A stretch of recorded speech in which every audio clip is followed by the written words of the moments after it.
The Sky Room is located on the 8th floor of Ryerson's recently opened Student Learning Center, which is at the corner of Yonge and Gould.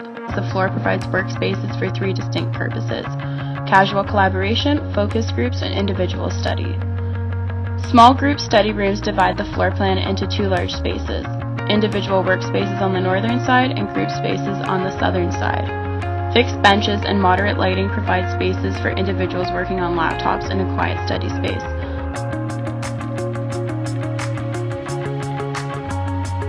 Small, bookable rooms provide privacy and acoustic separation for groups working on focused collaborative projects.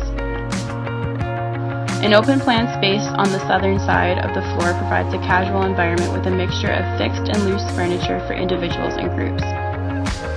We chose to look at this floor to investigate the effect of the environment on a student's mood and productivity. We asked some students what they thought about this space.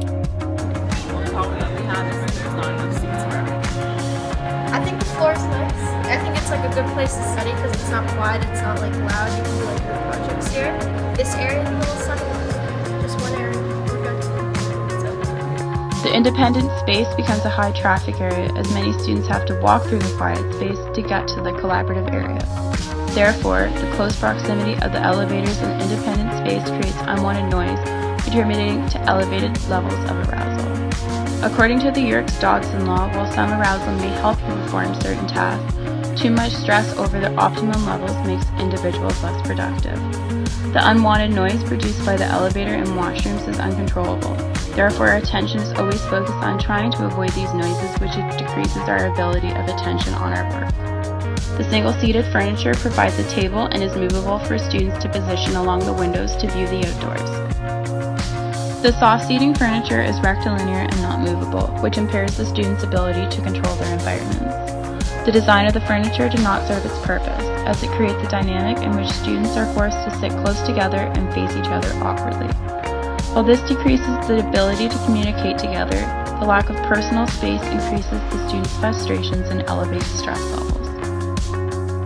The design facilitates its purpose as the Sky Room provides not only a separation of the collaborative study area but the independent study cubicles as well. Buildings on the 8th floor provide an outlet to nature, and according to attention restoration theory, environments that invoke involuntary attention modestly allow directed attention mechanisms a chance to replenish.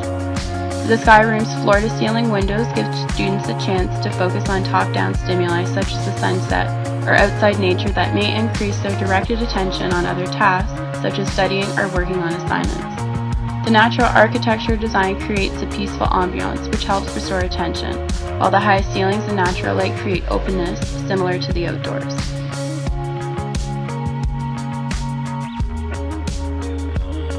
We propose a change to the layout of the floor plan. By switching the locations of the group and individual study areas, noise and foot traffic from the washrooms and elevators would have less of a distracting effect on those students choosing to engage in quiet study. We suggest that the design be reconfigured to incorporate socio-pedal seating. This would mean that the awkwardly designed sofas would be removed and replaced with furniture that is placed in a circular formation. This would be beneficial in the collaborative space as socio-pedal seating provides interactions and conversations among each other. This would also allow face-to-face interactions rather than students being seated with their backs to each other. While the current sofas have outlets which are beneficial for students to charge their electronics, we suggest a more curvilinear design which will give students a more calming and relaxing feel. While we learned in class that long-term exposure to background noises will not reduce its disruptive effects, we suggest implementing procedures to reduce sound variability. We suggest that the acoustic panels be installed along the walls as well as replacing the concrete floor with carpeting. While the collaborative room may be full during peak times, the high level of traffic creates an ambiance of noise that travels down the hallway into the independent space. Overall, we feel these changes will decrease stress through decreased environmental load and increased social interaction, making the 8th floor of the Student Learning Center a productive and stress-free zone for all students.